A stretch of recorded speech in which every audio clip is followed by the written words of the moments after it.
तो दोस्तों कैसे हैं आप सब। आशा करते होंगे आप बिल्कुल ठीक हैं।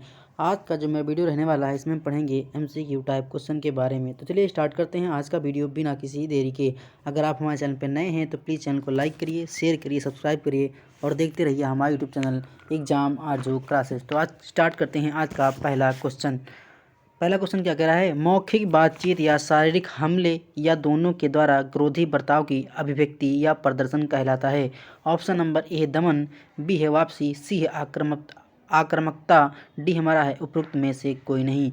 तो मौखिक बातचीत मतलब वर्बल डायलॉग या शारीरिक हमले यानी फिजिकल असॉल्ट या दोनों के द्वारा क्रोधित बर्ताव की अभिव्यक्ति जो प्रदर्शन आक्रामकता होती है मतलब आक्रामकता कहलाती है, अग्रेशन कहलाती है। तो यहाँ पर जो राइट आंसर हो जाएगा हमारा ऑप्शन नंबर सी हो जाएगा। Option number C is the right answer.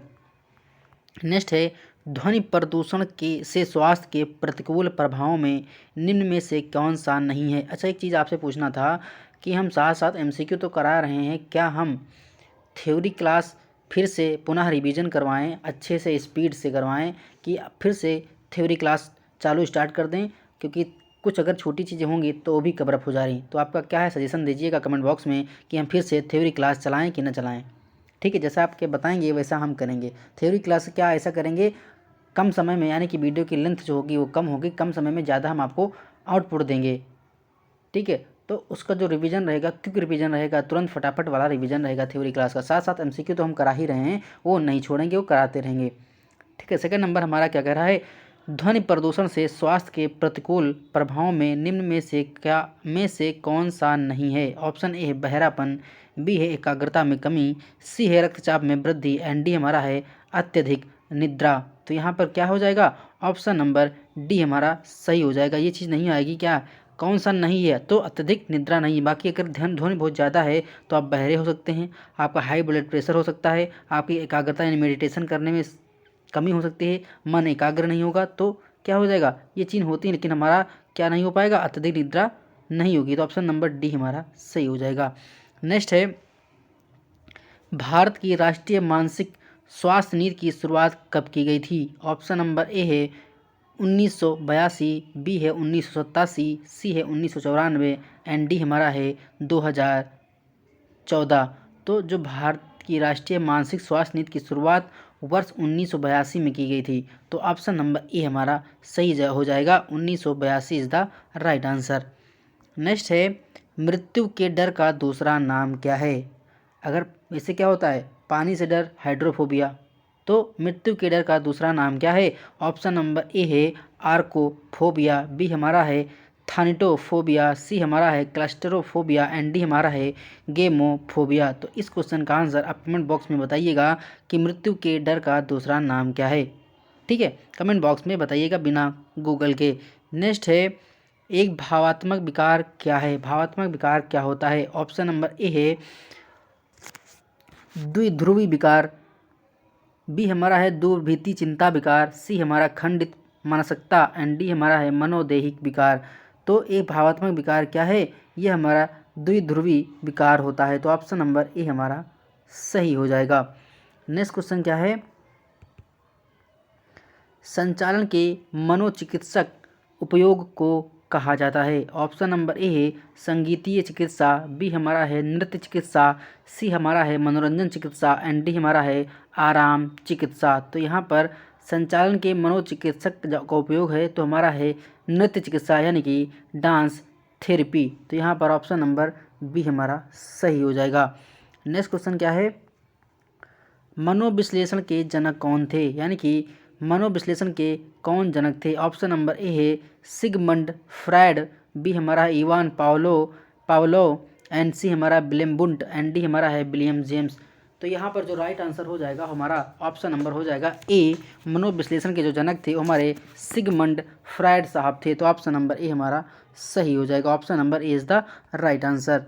Next है, एंडोमार्क की विशेषता क्या होता है। एंडोमार्क की मुख्य विशेषता क्या होती है। ऑप्शन नंबर ए है पतला एवं आलसपन, बी हमारा शिथिल एवं वसा, सी हमारा है मांसपेशी एवं एथलेटिक एंड डी हमारा उपयुक्त सभी। तो यहाँ पे जो राइट आंसर होगा वो ऑप्शन नंबर बी शिथिल एवं वसा हो जाएगा। एंडोमार्क जो होता है हमारा चयापचय संबंधी विभिन्न लक्षणों को प्रदर्शित करता है, यानी कि मेटाबॉलिज्म को प्रदर्शित करता है एंडोमार्ग। तो यहाँ पे जो राइट आंसर होगा हमारा ऑप्शन नंबर बी, शिथिल एवं वसा हो जाएगा। Option number B is the right answer. एंडोमार्ग की एक विशेषता होती है, ये हमारा वजन बढ़ाने और उससे बरकरार रखने में भी मदद करता है। तो ऑप्शन नंबर बी हमारा सही हो जाएगा। नेक्स्ट है, वृद्धि एवं विकास की 12 से 18 वर्ष की अवधि को क्या कहते हैं? ऑप्शन नंबर ए है यौनागमन, बी हमारा है किशोरावस्था, सी हमारा है बाल्यकाल एंड डी हमारा उपरोक्त में से कोई नहीं। तो मैंने बताया था जब बाल विकास के चरण पर रहे तो वहाँ पर शिशु अवस्था, बाल्यावस्था, किशोरावस्था को एज के हिसाब से बांटा था कि 2 से 4 वर्ष के जो बच्चे होंगे हमारा शिशु अवस्था होगा, 4 से 11 बाल्यावस्था एंड 12 से 18 एडोलसेंस यानी किशोरावस्था होती है। तो मैंने उस चैप्टर में वहाँ थ्योरी में पढ़ाया था। तो 12 से 18 वर्ष की जो अवधि होती है उससे हम क्या बोलते हैं? उसे हम किशोरावस्था बोलते हैं। तो यहाँ पर राइट आंसर हमारा ऑप्शन नंबर बी हो जाएगा, किशोरावस्था। 12 से 18 वर्ष की आयु को किशोरावस्था की संज्ञा दी जाती है।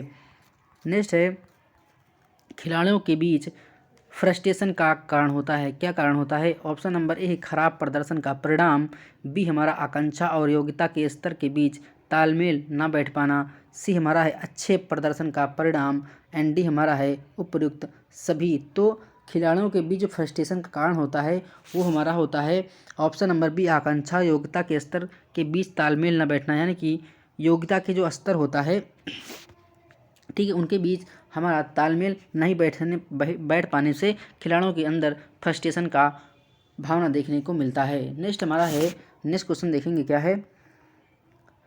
भाव प्रबोधन एराउजल को किस प्रकार परिभाषित किया गया है? ऑप्शन नंबर ए दुश्चिंता स्तर, बी हमारा है भावनात्मक उत्तेजन, सी हमारा है कार्य करने के लिए तैयारी की भिन्न भिन्न कोटि एंड डी हमारा है पार्श्वी अधि स्थूलक शोध। तो यहाँ पर जो राइट आंसर होगा वो हमारा हो जाएगा ऑप्शन नंबर सी, कार्य करने के लिए तैयारी की भिन्न भिन्न कोटि। तो ऑप्शन नंबर सी हमारा सही हो जाएगा। भाव प्रबोधन एराउजल मतलब होता है AROUSAL, अराउजल की स्पेलिंग ये होती है। ऑप्शन नंबर इसका सी सही हो जाएगा। आचरण विज्ञान एवं मानसिक प्रक्रिया जानी जाती है। ऑप्शन नंबर ए मनोवैज्ञानिक, बी हमारा है किनिसियालॉजी, सी हमारा शरीर क्रिया विज्ञान एंड डी हमारा है समाजशास्त्र। तो यहाँ पर आचरण विज्ञान की जो मानसिक प्रक्रिया है वो मनोविज्ञान से यानी मेंटल प्रोसेस की जो प्रक्रिया है वो हमारी बिहेवियर एंड आचरण से जानी जाती है। इसे वैज्ञानिक अध्ययन में मनोविज्ञान कहलाता है। मनोविज्ञान जो शब्द अंग्रेजी भाषा के साइकोलॉजी शब्द का हिंदी रूपांतरण होता है। साइकोलॉजी शब्द यूनानी भाषा के साइक यानी कि और लोगस दो शब्दों से मिलकर बना होता है। मतलब साइकोलॉजी वर्ड है ये हमारा यूनानी भाषा के दो वर्ड से मिला होता है। एक होता है साइक और दूसरा होता है लोगस। इन दो वर्ड से मिलकर बना है, तभी हमारा हो गया साइकोलॉजी। ये दोनों वर्ड हमारे यूनानी होते हैं।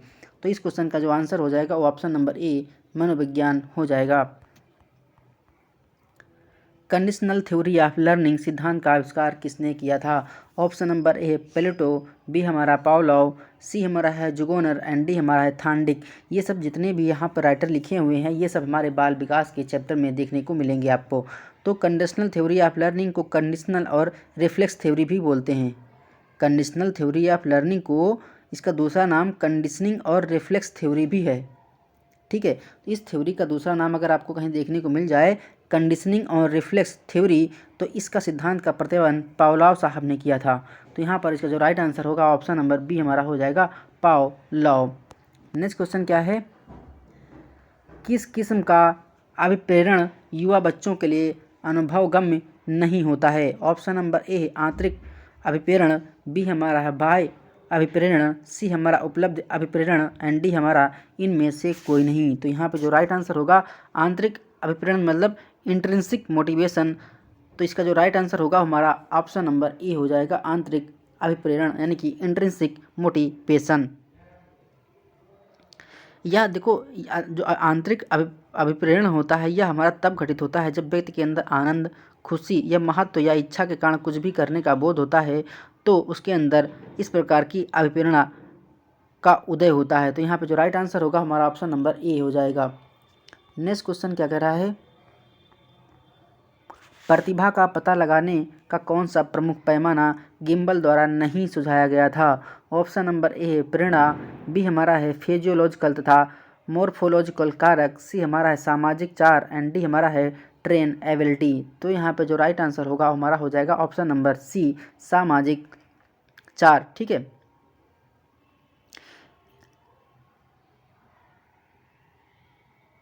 तो यहाँ पे जो राइट आंसर होगा हमारा ऑप्शन नंबर सी सही हो जाएगा। ठीक है, इन्होंने नहीं सुझाया था ये सामाजिक चार, बाकी ये तीन इन्होंने समझाया था। इसको आप नोट डाउन कर लीजिएगा। गिम्बल द्वारा तीन पैमाने कौन से सुझाए गए? प्रेरणा, दूसरा फिजियोलॉजिकल तथा मार्फोलॉजिकल कारक, तीसरा हमारा ट्रेन एबिलिटी। लेकिन सामाजिक चार एक ऐसा कुछ नहीं था, तो यहाँ पर नहीं पूछा है, तो ऑप्शन नंबर सी हमारा सही हो जाएगा। नेक्स्ट क्वेश्चन क्या है? साइको का अर्थ क्या होता है? अभी मैंने बताया साइको क्या अर्थ होता है। साइको शब्द का अर्थ होता है आत्मा और लोगोस का अर्थ होता है विवेचना करना, यानी कि आत्मा की विवेचना करना। साइको का अर्थ होता है आत्मा और लोगोस का अर्थ होता है विवेचना करना, यानी कि आत्मा की विवेचना करना मनोविज्ञान या साइकोलॉजी कहलाता है।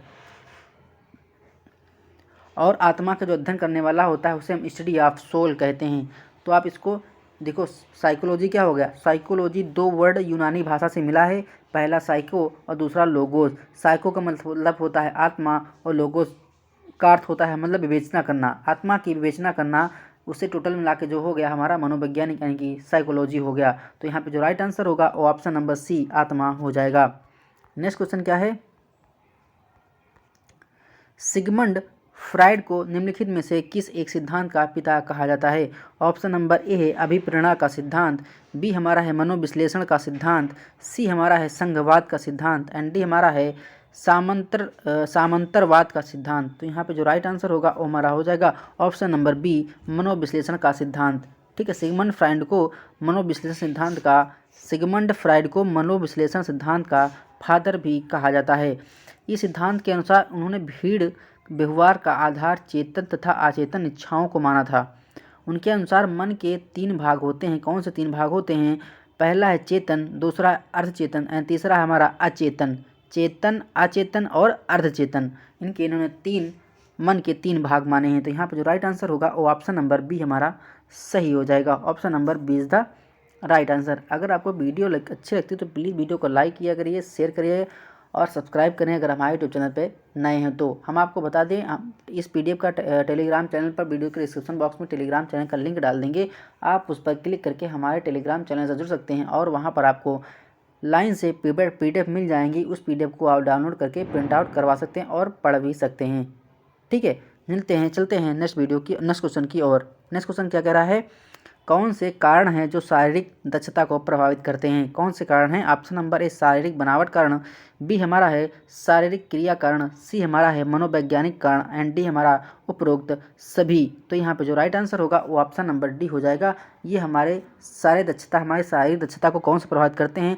बनावट भी प्रभावित करती है, शरीर में जो क्रिया हो रही है वो भी प्रभावित करती है, और मनोवैज्ञानिक जो कारण होता है आपका साइकोलॉजी जो कारण होता है वो भी प्रभावित करता है। तो यहाँ पर ये तीनों सही हो जाएंगे, तो ऑप्शन नंबर डी हमारा सही हो जाएगा। अगर आपको वीडियो अच्छी लगी तो प्लीज़ वीडियो को लाइक करिए, शेयर करिए, सब्सक्राइब करिए और देखते रहिए हमारा यूट्यूब चैनल एग्जाम आरजू क्लासेस। मिलते हैं नेक्स्ट वीडियो में। धन्यवाद, शुक्रिया।